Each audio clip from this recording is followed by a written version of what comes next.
النهارده معانا السكوتر الاقوى في فئه الميد رينج من شركه ابو حوا، مصنع كيواي. سكوتر الكيواي الفيستا ال200 القوي جدا اللي مكسر الدنيا. هنتكلم عن كل التفاصيل وكل المميزات وكل المواصفات. تابعونا لاخر الفيديو، وعندنا مفاجاه جامده جدا من معرض مكن اند سكوتر. تابعونا عشان تعرفوا كل الجديد.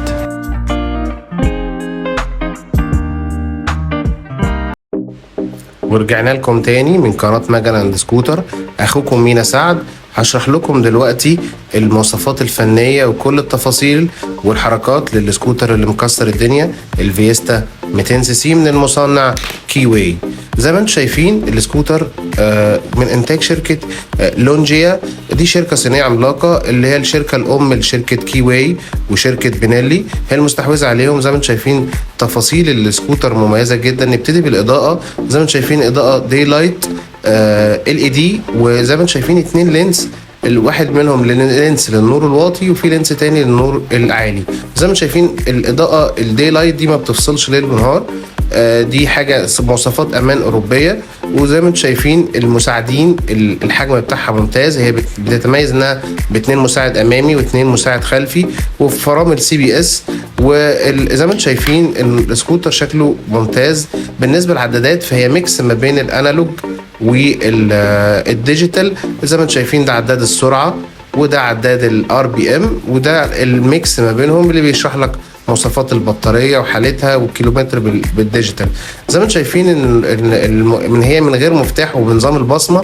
هتفتح السكوتر زي ما انا بوريها لكم كده، وبعد ما بتفتحه طبعا الاشاره بتنور، بتبتدي حركه الستارت وتقوم السكوتر، وبيبتدي يبان لك كل التفاصيل. بعد كده عندك من مميزات السكوتر المكان الجلوس الكبير. طبعا هنا الزراير اللي بتفتح السيت، وبتفتح الفول اللي هي بتفتح البنزين، وبتفتح الشلته عشان حضرتك تقدر تحط حاجات جوه الشلته. وهنيجي في اخر الفيديو لوصف الشلته. طبعا الشلته زي ما شايفين بتتميز بحجم كبير، وانها متقسمه وبتدي دعم للظهر.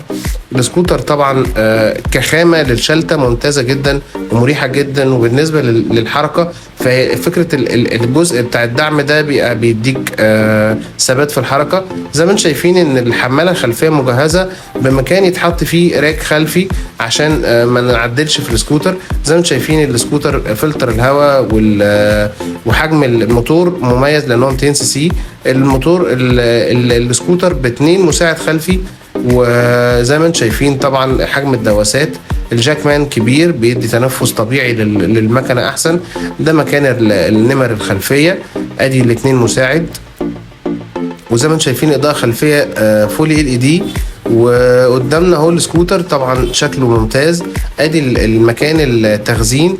زي ما انتم شايفين مكان التخزين كبير ويسع خوذه مرتاحه، او انك تخزن فيه اغراضك لو ليك احتياج يعني. وزي ما انتم شايفين اهو دوسنا على الزرار وبنفتح مكان البنزين. الاجراءات بسيطه وسهله. هو سكوتر سلس ومرن. نتمنى في اخر الفيديو ان يكون الفيديو عجبكم. اعملوا لنا لايك وشير وسبسكرايب.